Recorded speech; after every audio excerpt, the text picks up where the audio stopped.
बेरोजगारी में हुए प्यार की बात ही कुछ और होती है। आप खुद को नहीं जानते, खुद की पसंद को नहीं जानते और अपनी जिम्मेदारियों के अभाव में आप समाज को नहीं जानते। जहां जानने से भी ज़रूरी बात आती है समझने की, एक दूसरे को समझने की। वो फ़ोन पे बातें, लेट नाइट टेक्स्ट, छुप छुप के मिलना अच्छा इसीलिए लगता है क्योंकि वो जायज़ नहीं होता। उन नियमों के दरवाज़ों को तोड़कर जब आप बाहर कदम रखते हो तो उस मेहनत के मायने आप बना लेते हो कि हाँ ये लाजमी है, ये सच है, यही प्यार है, क्योंकि मेहनत कर रहा हूँ, गलत कहाँ से हो सकता है। और इसी बैनाम पे हमने एक मूवी देखी 2018 की लैला मजनू, डायरेक्टेड बाय साजिद अली, जिसे लिखा भी है साजिद और इम्तियाज अली ने। फिल्म शुरू होती है लैला से, जो कि बला की खूबसूरत है। शहर का हर एक मर्द उस पर अपनी जान छिड़कता है। लैला भी इस अटेंशन को एंजॉय करती है, पर किसी को चांस नहीं देती क्योंकि वो भी काइंड ऑफ सच्चे प्यार के इंतजार में है। क्लासिक बॉलीवुड रोमांटिक कॉमेडीज की फैन है, उनसे बहुत इन्फैचुएटेड है एंड किसी बच्चे की तरह आस लगा के बैठी हुई है कि कहीं ना कहीं उसका भी प्रिंस चार्मिंग आएगा, और कह सकते हो आ भी जाता है। एंड वो है कैस, एक दुश्मन घराने का बिगड़ैल लड़का जिसने लैला के हुस्न को चैलेंज लिया था, पर वो भी उसके प्यार में कब गिर गया हमें भी पता ना चला।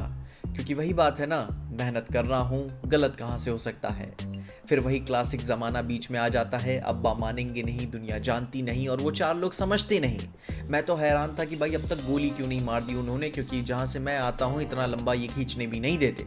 पर फिर भी जैसा होना था, लैला की बिन मर्जी से उसकी शादी करा दी जाती है और कैस एक्चुअली में मजनू बन जाता है क्योंकि वो लड़ नहीं पाता। जहाँ भाई इसमें मैं मजनू की कोई गलती नहीं दूंगा कि वो मजनू क्यों बना, क्योंकि ही रिप्रेजेंट्स अ सिंबल। वो पागल ही हो गया क्योंकि वो मजनू है। And in simple terms it's a story about a guy जो दिखाता है कि कितना आसान होता है एक झूठी उम्मीद में पागल बन के खुश रहने में। एंड मूवी का थर्ड एक्ट पूरी सांस लेता है इसी पागलपन की गहराइयों में खोने के लिए, जहां जब आपको आखिर में रियलाइज होता है कि ये धीरे धीरे होता क्या जा रहा है, योर जॉ ड्रॉप्स कि क्या देख रहा हूं मैं। क्योंकि it's so real, it's so easy to fall in abyss, जो एक हर मर्द की जिंदगी में कई बार उसे वो आवाज़ तो ज़रूर देती है कि एक बार मिल तो सही। A mind is a very dangerous place. बिना किसी सच्चे नेतृत्व के वो दिमाग हर उस शख्स को अपना भगवान बना लेगा जिसने उसके खालीपन में उसे पहले आवाज़ दी हो। एक कॉमन सेंस के साथ आप भी मजनू के पर्सपेक्टिव को समझ सकते हो कि जब आप गैर जिम्मेदार, बेरोजगार नौजवान होते हो तो वो प्यार कितना असली लगता है। आप उसमें अपनी पूरी ज़िंदगी देखने लगते हो, आप तैयार हो जाते हो कि अब जो है यही है, क्योंकि आप गलतियां कर सकते हो। और ऊपर से भाई कैश तो भाई पैसों वालों के घर से आता था, वो तो प्यार में विश्वास करना अफोर्ड भी कर सकता है। यह प्यार उन लोगों के लिए बिल्कुल भी नहीं है जिन्हें रोज़ कुआं खोदना है और रोज़ पानी भरना है। एंड इसीलिए हर मर्द अपने पहले प्यार का रबड़ी रोना इसीलिए बहुत ज़्यादा गाता है ना, क्योंकि वो बहुत मासूम सा होता है।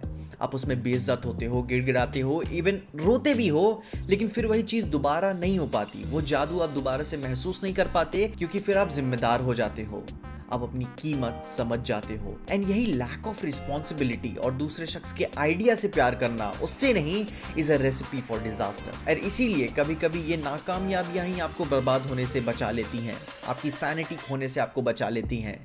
क्योंकि जब ये आपको एहसास होता है कि बिना पैसे और पावर की किसी मर्द की कोई इज्जत नहीं है समाज में, तब आपको अपने अस्तित्व और दुनिया के स्वार्थ के बारे में समझ आती है। And it's a learning curve जो कि जिंदगी में हर किसी को मुश्किल तरीके से ही सीखना है। This movie is really special and it's definitely gonna stay with me for a while. और ऐसा भी नहीं है कि मूवी पूरी तरीके से परफेक्ट है, पर इस फिल्म में ऐसी बात है जो बहुत इंडियन सिनेमा में आपको देखने को नहीं मिलती। ऑन पेपर जो राइटिंग की ब्यूटी होती है, जो ऐब, जो अदाएं, जो ख्वाब आप शब्दों को देकर अपनी दुनिया को बुनते हो, वो रोमांटिसिज्म इस मूवी में नजर आता है। काफी ग्राउंडेड, रियल, क्लीशे है, अच्छा वाला, जो लॉन्डे क्रिंज हरकतें करते हैं अपने कैरेक्टर डेवलपमेंट के लिए, एंड सबको यहीं से गुजरना है। एंड इस क्लीशे पोएटिक रोमांस को बड़ी खूबसूरती से स्क्रीन पे उतारा गया है। हर एक फ्रेम ऐसा कैरेक्टरिस्टिकली डिजाइन किया गया है कि उनका कॉम्पोजिशन ऐसा महसूस होता है कि हर एक फ्रेम, हर एक स्टिल को चीख के कहना चाहता है। हर एक डायलॉग अपने दूसरे ही अनुवाद में जो शब्दों के स्ट्रेस को बदलता है, वो सब टेक्स्ट सेम वर्ड की ही मीनिंग बदल देता है जिसे आप सिर्फ 2 सेकंड पहले ही सुने थे। एंड वो चीज़ मुझे बहुत खूबसूरत लगती है इसमें। इसका सबटेक्स्ट इतना डिटेल एंड ग्राउंडेड है कि भाई ज़मीनी तौर से जुड़े होने के बावजूद भी ये बहुत लार्जर देन लाइफ की फील देता है। जहाँ पे भाई मूवी के साथ मेरी बस यही एक ही कंप्लेन रहेगी कि भाई शुरू का प्यार वाला पार्ट फर्स्ट हाफ का थोड़ा सा टिपिकल, काफ़ी अनकन्विंसिंग फील होता है, क्योंकि जब आप बड़े हो जाते हो तो आप अपने अतीत को ही देखकर एहसास कर पाते हो कि वो प्यार था कि एक्चुअली में लिमरेंस स्टेज से आप गुजर रहे थे। एंड इसीलिए ही मैंने शुरू में बोला कि सच्चा प्यार सिर्फ बेरोजगारी में ही हो सकता है, क्योंकि आप तब अफोर्ड कर सकते हो।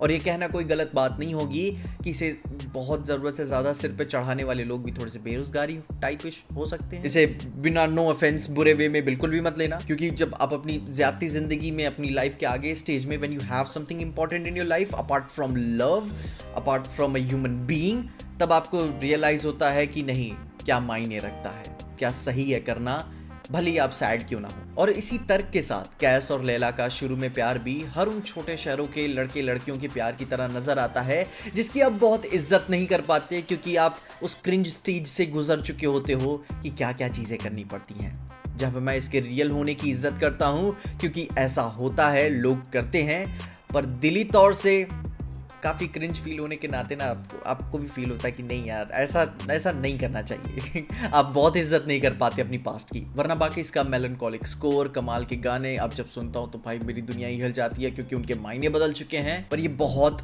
बहुत कमाल की मूवी थी, जो भाई दो प्रेमियों की एक क्लासिक कहानियों के बारे में है, जिसे हम बचपन से सुनते हुए आ रहे हैं। Laila Majnu are legends. वो प्यार ही ऐसा था कि वो आज एक तरह का सिंबल बन गया है, एंड उस स्पेशल एक्सपीरियंस को इस मूवी के साथ मैं नहीं भूल सकता। जिसे जाते आते ऐसे भी समझ सकते हो कि जब आप खुद को शैतान होने की इजाज़त देते हो, तो भाई मर्द होने के दर्द से भी आप छुटकारा पाते हो।